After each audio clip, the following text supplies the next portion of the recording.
Mga kapolitika at welcome back dito sa ating YouTube channel. Napanood nyo po ang short clip interview ni Gretchen Pulido dito kay Sofronio Vasquez. So isa sa mga na-notice ko mga kapolitika, magbibigay lang po tayo ng short na reaction dito sa interview ni Sofronio kay Gretchen dahil nakita ko po yung napakalaking improvement ni Sofronio pagdating sa pag-i-interview kasi dati mga kapolitika nagiging emotional itong si Sofronio Vasquez, but along the way is nakikita ko na parang na-develop na rin talaga.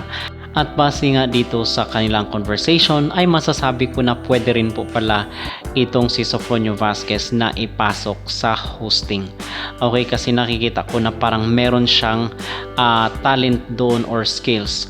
Kasi manly yung boses niya and then maganda yung diction ni Sofronio Vasquez. So pwede siya sa hosting. Kasi diba one time napa-comment dito si Sofronio, so malay natin nanonood siya at pwede nating isuggest or i-recommend sa kanya na pwede siyang maging host dito sa mga programa ng ABS-CBN, most especially na napapabalita recently na baka magkakaroon na po ng prangkisa itong ABS-CBN Kapamilya. So napakaraming programa na pwedeng pasukan itong si Sofronio while naghihintay siya sa kanyang mga event doon sa Amerika. And one thing rin po na notice ko is itong ayos dito or bihis dito ni Sofronio Vasquez, mas maganda siya kung ikukumpara doon sa concert niya recently lang sa Sacramento. So maganda ang ayos dito or bihis ni Sofronio kasi marami po ang nakakapansin at isa rin po sa mga agaw pansin at talagang nagpasabog dito sa event today ay walang iba kundi itong superstar na si Kathryn Bernardo.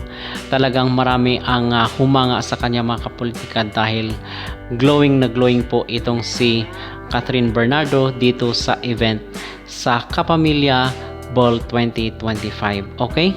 So, at meron po pala nag-comment doon sa ating mga naunang video na meanwhile naghihintay itong si Sofronio sa kanyang mga event ay okay lang din na manatili muna siya dito sa Pilipinas para mag-appear dito sa mga shows ng Kapamilya Network.